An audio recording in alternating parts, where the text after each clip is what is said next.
Martes de la primera semana del tiempo ordinario. Lectura del Santo Evangelio según San Marcos. En la ciudad de Cafarnaún, el sábado, entra Jesús en la sinagoga a enseñar. Estaban asombrados de su enseñanza, porque les enseñaba con autoridad y no como los escribas. Había precisamente en su sinagoga un hombre que tenía un espíritu inmundo y se puso a gritar: ¿Qué tenemos que ver nosotros contigo, Jesús Nazareno? ¿Has venido a acabar con nosotros? Sé quién eres, el Santo de Dios. Jesús lo increpó: cállate y sal de ahí. El espíritu inmundo lo retorció violentamente y dando un grito muy fuerte salió de él. Todos se preguntaron estupefactos: ¿qué es esto? Una enseñanza nueva expuesta con autoridad. Incluso manda a los espíritus inmundos y le obedecen.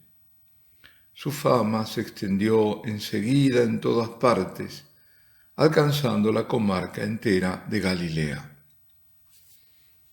Palabra del Señor.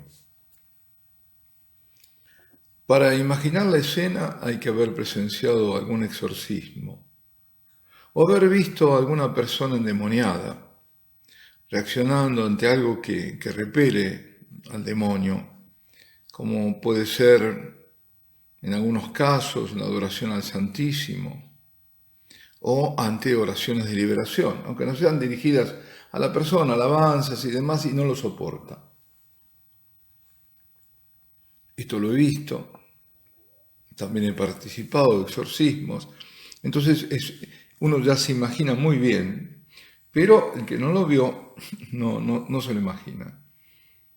Bueno, tanto en la primera lectura, que es la de la carta a los Hebreos, como en el Salmo, que es el Salmo 8, la pregunta sobre el hombre, sobre el misterio del hombre en la creación. La carta a los Hebreos justamente menciona el Salmo en el que el salmista se pregunta: ¿qué es el hombre para que te acuerdes de él, el ser humano para darle poder? Lo hiciste poco inferior a los ángeles, todo lo sometiste bajo sus pies. El hombre es poco inferior a los ángeles. Bueno, esto hay que tenerlo muy en cuenta porque los demonios, si tienen poder sobre los hombres, como en este caso, es porque los hombres se lo dan o porque Dios misteriosamente lo permite. Y es porque son ángeles, caídos, pero ángeles. Esta caída consiste en la elección libre de estos espíritus que rechazaron radical e irrevocablemente a Dios y a su reino. Así nos lo dice el Catecismo. Ángeles que fueron expulsados de la esfera celestial, que perdieron la gracia original y para siempre, pero que conservan las facultades y las potencias propias de su naturaleza angélica. De aquí podemos extraer dos conclusiones. La primera es que el Creador no retira necesariamente todos los dones. Y esto pasa también cuando una persona, por ejemplo, recibe ciertos carismas. Puede Dios no retirarlos, aunque la persona se haya vuelto desmerecedora de esos dones extraordinarios. Por ejemplo, que es un gran pecador, ¿no es cierto? Dicho de otro modo, poseer carismas no es indicio de santidad. Debería serlo, pero no necesariamente lo es. ¿Acaso los discípulos del Señor, cuando fueron por Él enviados, no fueron revestidos de carismas, como sanar enfermos y expulsar demonios? Y sin embargo, ahí lo tenemos a Judas. Solía decir un sacerdote jesuita, experto en estas cosas, el padre Ibáñez Padilla, fundador de los grupos de convivencia, que él había visto personas que por no haber usado el carisma, ese carisma le había sido retirado. Y en cambio otros que lo usaban para provecho propio, pero lo mantenían. El Señor no se lo quitaba. Cierto, al que mucho se le dio, mucho se le exigirá después. La segunda conclusión, y esto lo digo porque en algunas partes, en Argentina, por cierto, se solía, o no sé, o se suele, no lo sé si aún hoy es así, darle un nombre al ángel custodio, bautizarlo, al propio ángel de la guarda. Se lo bautizaba. No, pues no hagan eso, no hagan eso. No se puede, no se puede. Y lo dice claro la palabra. El hombre como creación es inferior a los ángeles. No es el inferior el que le da el nombre al superior, como tampoco es el inferior el que bendice al superior, nunca. Yo le puedo desear la bendición, pero no le voy a bendecir al obispo, ¿no? Bueno, y entonces, me dirán, pero el mismo Salmo dice, todo lo sometiste bajo sus pies, bajo los pies del hombre. Sí, sí, pero la creación visible, no la invisible. Dios, y esto está en el Génesis, en el capítulo 2, le presenta a la creación visible, todos los animales, el ganado del campo, las aves del cielo, para que el hombre le pusiera un nombre. Esto dice mucho, porque el hombre no le da el nombre a los ángeles, y porque dar el nombre a algo, esto lo vemos en el plano del conocimiento, es tomar propiedad de ese algo. Es como extraerlo del anonimato, del caos, de lo desconocido, para apoderarse de eso, para tomar dominio. Y esto se hace nominando, dando nombre. Por eso también es importante que en el exorcismo el demonio diga cuál es su nombre. Y a veces se resiste. Ahora, no hay cosa peor, ¿no?, que algo quede ahí suelto, sin nombre, ¿o no? Tengo fiebre, ¿qué será? ¿Qué será? No sabemos. Y te dice el médico, no sé qué es. Estás entonces intranquilo. Te dice, ¿es un virus? Ya tiene un nombre, menos mal.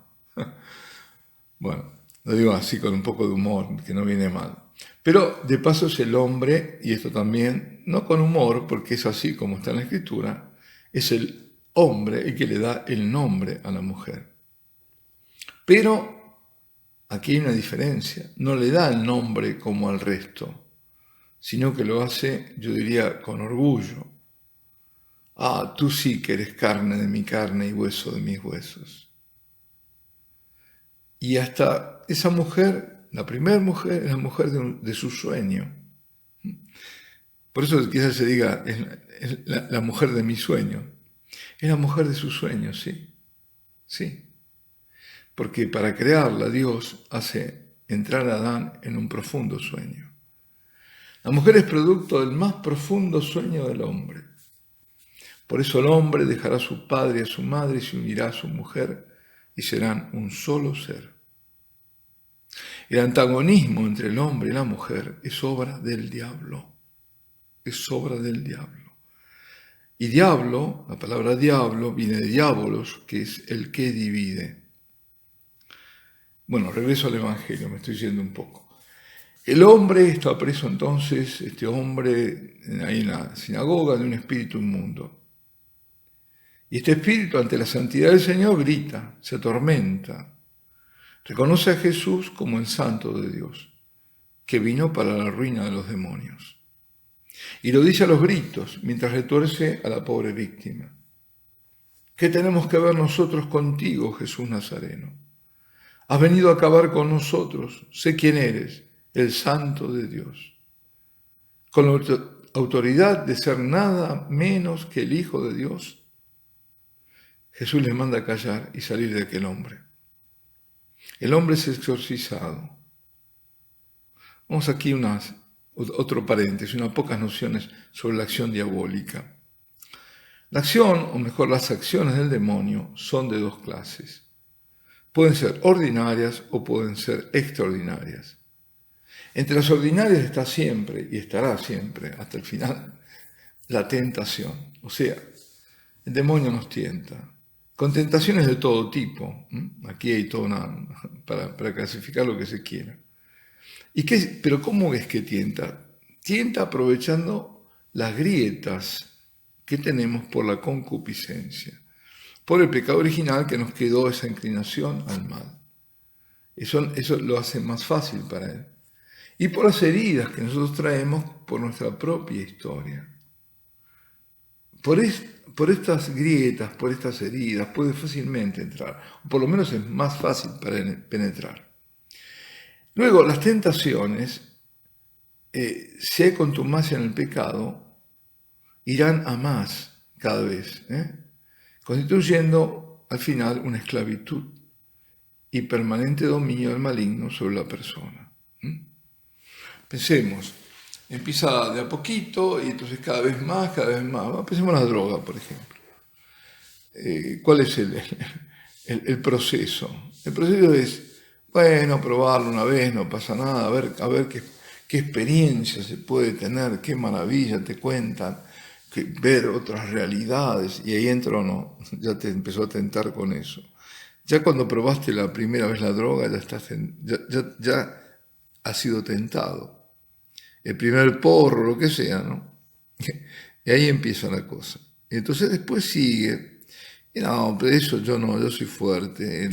Los débiles sí caen, pero yo veo que puedo salir solamente el sábado. Y entonces ya está, el sábado. Y cada vez van tirando más y más. Y cuando quiere acordar, es un drogadicto. Cayó en la trampa y es ya presa del demonio. Y esto que pasa con la droga, pasa con la pornografía, pasa con todo. Pero estas son las cosas más duras, más fuertes. Te termina siendo esclavo. De tentación en tentación. Pero por esa contumacia, por no cortar, y tampoco no ponerlo a la luz. Ese es el tema. Por eso hay que cortar drásticamente con el pecado. Y no dejar de confesarlo. Y recurrir de inmediato a la misericordia del Señor. No se puede ser cómplice de aquel cuyo fin es destruir completamente a la persona y arrastrarla al infierno. Cuando se confiesan los pecados, estos quedan bajo la luz. Y el enemigo pierde dominio porque lo suyo es trabajar en las tinieblas, en la oscuridad. Que no se sepa, que la persona no se arrepienta y que acuda al Salvador. Pero no solo la tentación es toda la acción ordinaria. También obra a través de malentendidos. Hace que una persona piense mal de otra sin razón cierta. ¿Por qué me miró así? Este tiene algo contra mí. Entonces, esa persona actúa en consecuencia de algo que no es cierto y el otro entonces reacciona. Y ahí se armó. Se armó. Las disputas. Basta que uno salte en una familia y entonces ya se armó. Lo que hay que hacer es no entrar en el campo de él. Si ves que alguien está atacado, el hijo, la hija, el que sea, el marido, la esposa, calla, reza en silencio y nada más. No respondas, no dialogues. Porque no estás dialogando contra esa persona que quieres, sino contra el enemigo que está actuando, se está metiendo por alguna grieta. Por ejemplo, la rebelión típica de los jóvenes, todos hemos sido jóvenes, todos fuimos rebeldes, y ahí se mete con todo, ¿no? Así que, pero también actúa, claro, mucho en la imaginación. Se mete tanto en la imaginación que hasta puede producir imágenes, puede producir alucinaciones. Por eso, porque obra sobre la imaginación, las personas se agobian, se angustian y hasta pueden llegar a la desesperación imaginando un futuro que no es real. Parten de una situación actual o de una posible futura que los empieza a aplastar. Esta debe ser una de las razones por las que el Señor nos dice que no pensemos en el mañana.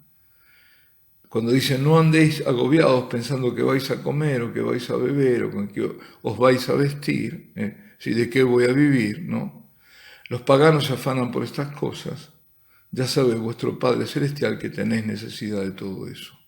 Buscad sobre todo el reino de Dios y su justicia, y todo esto se os dará por añadidura. Por tanto, no os agobiéis por el mañana, porque mañana traerá su propio agobio. A cada día le basta su pena. Esto está en Mateo capítulo 6, de los versículos 31 al 34. O sea, El Señor nos dice, para no pensar en el mañana, ocupaos hoy de ser santos y yo me ocuparé de vosotros. Ahora, las acciones extraordinarias, estas las ordinarias, las extraordinarias son la obsesión diabólica, cuando parece que sopla al oído a las personas ideas obsesivas, generalmente le hace creer que su vida es un total fracaso, que es mejor acabar con ella. La obsesión diabólica suele terminar o puede terminar en el suicidio. Luego está, porque además se escuchan hasta voces, ¿no? Luego está la opresión diabólica o la vejación, que es una acción externa, ¿no? Que te golpean, que te tiraron, bueno, no es que lo digo como si nos pasara a todos, ¿no? Pero puede ocurrir. Los voltean y demás, los santos, por ejemplo, San Pío de Pietrelcina, San Juan María Vianney, Marta Robán, tantos otros, fueron castigados física y duramente por el demonio. Y luego está la acción sobre las cosas, la infestación diabólica. Objetos que se mueven, otros que se incendian, ruidos, todo ese tipo de cosas. Y finalmente la posesión, cuando el demonio o los demonios toman posesión del cuerpo de la persona. No es toda la persona, sino puede llegar sí a ser toda la persona, el alma, pero eso es cuando ya contribuye la persona. Pero si no, si la persona puede estar en estado de gracia, pero estar poseída, porque está poseído su cuerpo. Entonces suelen manifestar por sobre todo, ¿no? Por aversión hacia Dios, hacia lo sagrado, por una fuerza sobrehumana, manifestaciones corporales no naturales, innaturales, ¿no? Conocimiento de lenguas, a veces lenguas muertas, otros fenómenos extraordinarios. Las causas de la posesión son muy variadas. Puede haber sido la persona objeto de maleficios, lamentablemente es así, o contaminación por haber estado en contacto con esoterismos, con brujerías de todo tipo y de gravedad. Y también por la contumacia en pecados graves, es decir, que el que tiene un pecado grave y sigue en ese pecado puede terminar poseído. Y no faltaron casos de personas santas que fueron sus posesiones permitidas por Dios, pero siempre con un fin, siempre el fin de la salvación de las almas. Bueno, ayer y hoy el Señor, el Santo de Dios, Dios mismo encarnado, y ahora en la gloria, es quien tiene todo poder contra esos espíritus y contra el jefe de todos ellos, el mismísimo Satanás. Y ese poder, y aquí volvemos al comienzo, hace que hombres que son inferiores a los ángeles y a los ángeles caídos, a cualquier ángel, y estos demonios por eso son ángeles caídos, puedan vencerlos cuando esos hombres, sacerdotes que exorcizan, están revestidos del poder de Cristo y actúan en su nombre. Es Cristo que vence siempre y lo hace a través de sus ministros, de sus consagrados sacerdotes. ¿Por qué reaccionó así aquel hombre que había concurrido a la sinagoga de Cafarnaún para rezar, escuchar la enseñanza del rabino? Ciertamente por la santidad de aquel rabino, pero porque no pudo soportar la enseñanza, las palabras de salvación que Jesús había ido a transmitir. Y salió de su escondite, porque seguramente aquel hombre habría ido a la sinagoga muchas veces, por ahí todos los sábados seguramente, y había escuchado a rabinos o al jefe de la sinagoga, y no habría habido manifestación. Pero bastó la autoridad y la autenticidad de la enseñanza, la autoridad de quien enseñaba, para que el demonio no resistiera y saliese al descubierto. Y Jesús, con la misma autoridad divina con que enseñaba, le mandó al demonio salir de aquel hombre y obedeciendo salió. Y no se puede decir sin chistar porque salió chistando, pero salió. Y todos se asombraron y la fama de Jesús creció en toda la comarca. Esto fue al principio, según lo relata Marcos, cuando apenas había llamado el Señor a los 4 pescadores galileos a que lo siguieran y entrando en Cafarnaún se dirigieron, siendo sábado, a la sinagoga. Alabado sea Jesucristo, la bendición de Dios Todopoderoso, Padre, Hijo y Espíritu Santo, descienda sobre vosotros y permanezca para siempre.